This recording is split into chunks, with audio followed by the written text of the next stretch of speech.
school name is UP Sadar Madhya Pradesh. Very good. Sit down. Next. Ma'am, my name is Riya Suri. I read in class 8. My school name is UP Sadar Madhya Pradesh. Very good. Sit down. Next. Ma'am, my name is Poonam Ravi. I read in class 8. My school name is Upper Primary School, Taladwasi, Madhya Pradesh. Good. Sit down. बेटा आज का हमारा topic है कि science and technology. कल हम आपको science के विषय में बताए थे। कितने बच्चों को साइंस की डेफिनेशन याद है? जो कुछ रहता Science is systematic study of nature and behavior of material, physical and universe, based on observation, experiment, measurement and formation of laws to describe those classes with terms. Very good. Sit down. Stand up. Science is the systematic study of nature and behavior and physical universe based on observation, experiment, measurement and the formation of laws to describe their classes and terms. Very good. Sit down. इसका मतलब ये है कि आपके science के विषय में काफी जानकारी है आपको। अब दूसरा टॉपिक आपके सामने आ रहा है कि टेक्नोलॉजी। What is technology? आप समझते हो टेक्नोलॉजी क्या है? बच्चों, पहले हम चिकित्सा के क्षेत्र में आते हैं। चिकित्सा के क्षेत्र में हम पहले कहाँ जाते थे? वैद्यों के पास जाते थे। लेकिन आज के समय पर हम कहाँ जाते हैं? डॉक्टरों के पास जाते हैं। डॉक्टर कई आधुनिक यंत्रों का प्रयोग करता है, जैसे कि थर्मामीटर, स्कैनर मशीन और हमारे आंतरिक अंगों की जांच करने के लिए अल्ट्रासाउंड भी करता है, एक्सरे मशीन इत्यादि आधुनिक यंत्रों का प्रयोग कर रहा है। इसी प्रकार कृषि के क्षेत्र में पहले हम किसका प्रयोग करते थे? हल का प्रयोग करते थे, खुरपी का प्रयोग करते थे, फावड़ा का प्रयोग करते थे। लेकिन आज के समय में हम किसका प्रयोग कर रहे हैं? ट्रैक्टर का प्रयोग कर रहे हैं, बैलगाड़ी, थ्रेशर, ट्यूबवेल इत्यादि ऐसे आधुनिक यंत्रों का प्रयोग कर रहे हैं। इसी प्रकार संचार के क्षेत्र में दो बेटा हमारे ये भी विज्ञान व्यक्ति हमारे देश के एक अभिन्न अंग है। हमारा दायित्व है कि हम अपने दिव्यांग छात्रों की शारीरिक स्थिति को नजरअंदाज करते हुए उन्हें समाज की मुख्य धारा से जोड़ने का प्रयास करें, उनकी कार्यशैली को देखते हुए। इसी प्रकार सरकार की योजनाओं के प्रति भी जागरूक करना चाहिए। इसमें हमारी कई संस्थाएं कार्य करती हैं, जैसे कि शारीरिक दिव्यांगता संस्था नई दिल्ली, इसी प्रकार शारीरिक दृष्टि नई संस्था देहरादून इत्यादि ऐसी संस्थाएं हैं जो कि इस पर कार्य करती हैं। हमें इनके मनोबल और आत्मविश्वास को बढ़ाना चाहिए, इन्हें नया कपाट नहीं बनाना चाहिए।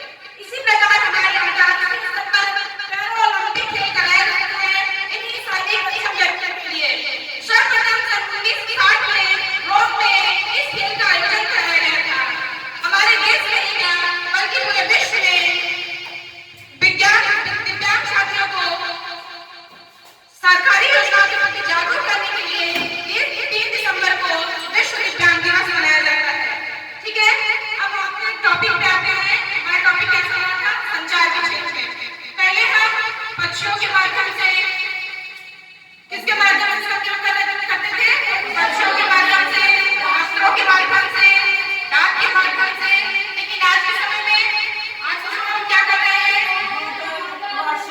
आज के समय में smartphone, Google, internet, email, computer, laptop आदि ऐसे आधुनिक यंत्रों का प्रयोग कर रहे हैं ना?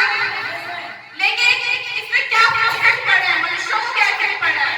हम अपनी सुविधा के लिए अनेक स्मार्ट नेटवर्किंग का प्रयोग कर रहे हैं, जैसे कि 2G, 3G, 4G, 5G इत्यादि ऐसे आधुनिक यंत्रों का प्रयोग कर रहे हैं। लेकिन हम ये क्यों नहीं समझते हैं कि इसका प्रयोग से हमारे मनुष्यों को इफेक्ट पड़ रहा है? बहुत ज्यादा हमारे पक्षियों को हानि पहुंच रही है, हमारे कंकाल पर इफेक्ट पड़ रहा है, हमारे नर्वस सिस्टम पे इफेक्ट पड़ रहा है। ये सारी चीजें हमें सोचना चाहिए। हमारे बच्चों को हानि पहुंच रही है। Thank you.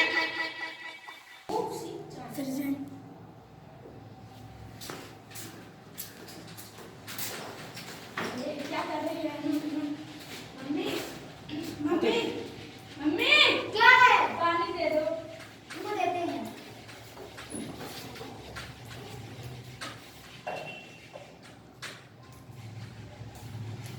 घर लो पकड़ो, चल को परेशान करते रहते हो।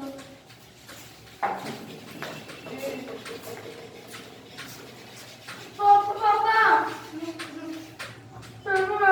क्या बात है, क्यों रो रही हो? नहीं मैं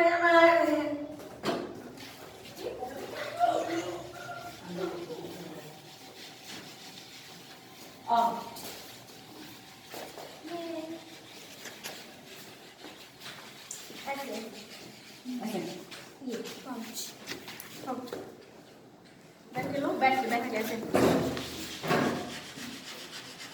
अच्छा जी, ये सेल्फी दिखाओ। ये वाली अच्छी हाँ, है, ये मेरे व्हाट्सएप पे भेज देना। ये वाली अच्छी है। ये बहुत अच्छी है। मूवी लगाओ मूवी। मूवी ये वाली देखो, ये वाली अच्छी है। नहीं ये वाली हाँ। चलो एक बार फिर से सेल्फी लेते हैं। हाँ। चलो फिर से।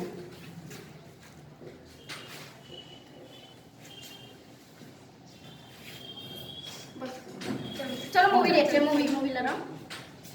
ये वाली हाँ, अच्छी, ये ये वाली वाली, अच्छी, ये हाँ। वाली। एक बार टाइम देखो, टाइम कितना हो रहा है? 12 बज गए। अरे बहुत अरे, ज्यादा देर हो रहा है, पापा तो डांटेंगे। चलना चाहिए। Bye bye.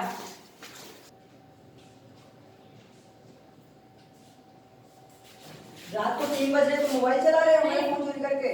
नहीं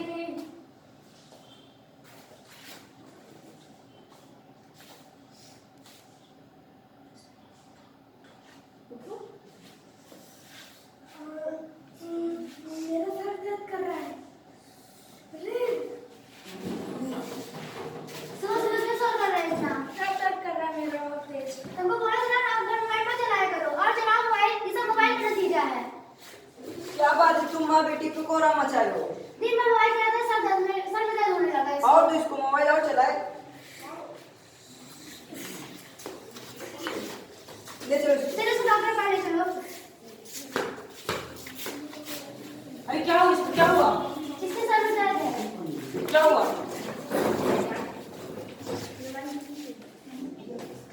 चलो इसको लेटाओ। चलो चलो इसको लेटाओ, जल्दी लेटाओ। बोलो लेटाओ जल्दी। पकड़िए।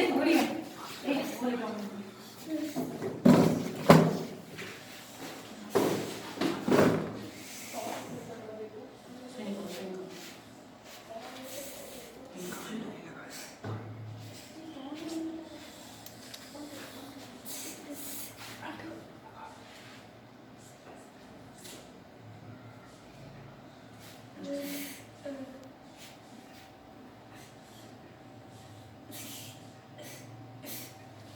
हाथ सीधा करो, सीधा करो। बस सो जाओ, इसको उठाओ, सो जाओ। आज चलिए आपको हम दवा लिख दे रहे हैं, आप ला दीजिए।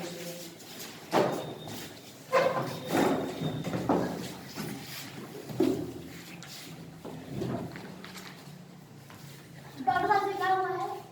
वो इसके मेंटल थोड़ा प्रॉब्लम है और नर्वस थोड़ा प्रॉब्लम है, दिमागी हालत है। आप इसको दवा ला दीजिए, हम आपको बता देंगे कैसे।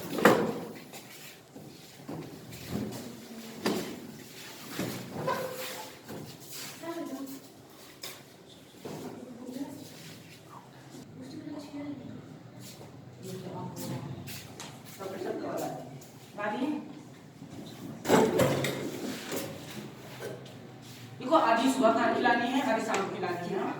अपने बच्चे को आप ख्याल रखिए, मोबाइल से दूर रखा करिए। देखिए इससे जो मोबाइल नहीं चलाता है ये बहुत ही ज्यादा हानिकारक है। हेलो डॉक्टर सुमन, कैसे हैं आप?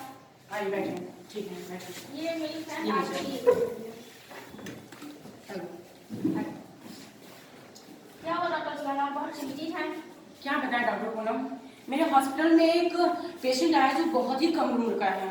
वो रेडिएशन से पीड़ित है, इन्हीं का लड़का है। अब बताइए रेडिएशन ऐसे ही मोबाइल स्मार्टफोन का यूज करते रहे, रेडिएशन ऐसे ही फैला रहा तो हमारे देश का भविष्य क्या होगा, हमारे देश के बच्चों का भविष्य क्या होगा। क्या उम्र है?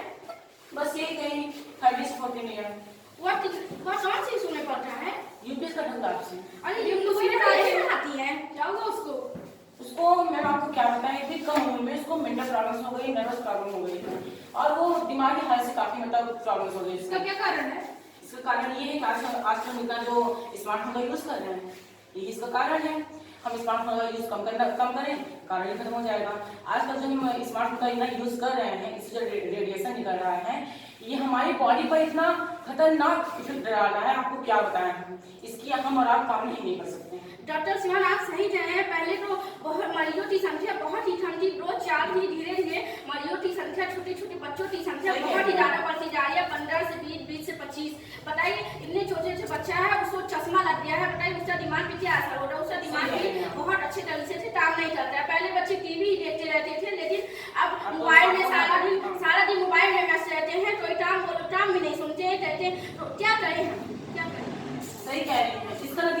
सामने है ना, इसका बुरा नतीजा हमारे सामने है। हमें बच्चों पर कंट्रोल करना चाहिए। सही बात है, हमारी बेटी भी है, वो भी सारा दिन मोबाइल चलाती रहती है। हम उसको कितना मना करते हैं, बेटा ऐसा नहीं करना चाहिए, क्या करें हम, वो भी नहीं सभी बच्चे ऐसे होते हैं, सब पेरेंट्स मना करते हैं। एक्सक्यूज मी डॉक्टर शिवांग, हम बच्चों को कंट्रोल करने के बारे में तो कह रहे हैं, लेकिन इससे ज्यादा मोबाइल का प्रयोग हम करते हैं। मैं कभी आवश्यकता होती है तब हम करते हैं मोबाइल का प्रयोग। सर, इसका आवश्यकता, अगर हम इंटरनेट का प्रयोग कर रहे हैं, सोते समय भी इंटरनेट का प्रयोग करना हमारी आवश्यकता नहीं है। सर, लैपटॉप पर फिल्म देखना हमारी आवश्यकता नहीं है। आप सही कह रहे हैं। इससे जो रेडिएशन निकल रहा है, जैसे कि हमें ट्यूमर हो जाता है, निद्रा आने लगती है, चक्कर से आने लगता है, याददाश्त कमजोर होने लगती है, और पाचन क्रिया पे काफी इफेक्ट पड़ता है, और रिप्रोडक्शन पे काफी इफेक्ट पड़ रहा है, और अनेक प्रकार से बीमारियां होती हैं। आप सही कह रहे हैं, पर इसका सॉल्यूशन क्या है? सर, इसका सॉल्यूशन होना चाहिए कि मोबाइल में हम चिप का प्रयोग करें, इको चिप का, और हम अपने स्कूल में एक क्लब बनाएंगे जिसमें आप डॉक्टर्स रहेंगे और हमारे बच्चों के अभिभावक रहेंगे। उसमें हम इसकी चर्चा करेंगे, आप गंभीर रोगों के बारे में उनको बताएंगे और उसके उपाय करेंगे। ओके? हाँ ठीक है, गुड लक डॉक्टर, हम चलते हैं। Okay bye.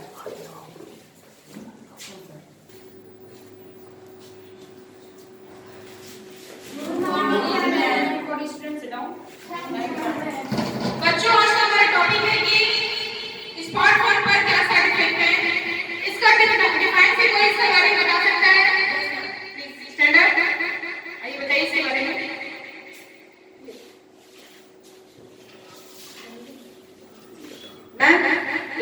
देखिए, ये मॉडल जो है रेडिएशन की साइड इफेक्ट पे बनाया गया है। देखिए, जो स्मार्टफोन होता है और इसके नेटवर्क के लिए हम टावर लगाते हैं, और स्मार्टफोन और टावर से निकलने वाला रेडिएशन हमारे लिए बहुत ही बड़ा हानिकारक होते हैं। और ये टावर आबादी नहीं, आबादी स्थान पर नहीं, आबादी डेढ़ स्थान पर लगाते हैं। ये आबादी स्थान पर लगाएंगे कि इससे हमें कैंसर हो जाता है, सिर दर्द होने लगता है, और ब्रेन ट्यूमर हो जाता है, और याददाश्त कमजोर होने लगती है, चक्कर सा आने लगता है। इसको आबादी डेढ़ स्थान पर लगाते हैं। देखिए, आबादी डेढ़ स्थान पर लगाने से समस्त जो घरों को प्रॉब्लम नहीं होती, कि हमें पक्षियां हैं इनको प्रॉब्लम होती है। ये फसलों में लगे कीड़ों को पक्षियां खाती हैं, लेकिन जब रेडिएशन से पक्षियों की मृत्यु हो जा रही है, तो वो खाएगा कौन? तो किसान इसमें कीटनाशक मार डालता है।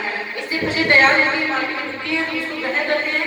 इससे हमारे नर्वस सिस्टम में काफी प्रॉब्लम होती है, मस्कुलर सिस्टम में काफी प्रॉब्लम होती है, और रिप्रोडक्शन में काफी प्रॉब्लम होती है। और इसके उपाय भी हैं जिससे इसको बचा सकते हैं।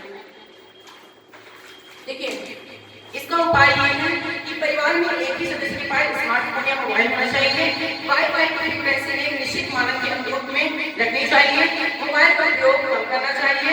जरूरत ना हो तो मोबाइल बनाना स्विच ऑफ करना चाहिए। नेटवर्किंग कंपनियां, आइडिया, वोडाफोन आदि कंपनियां संख्या में कम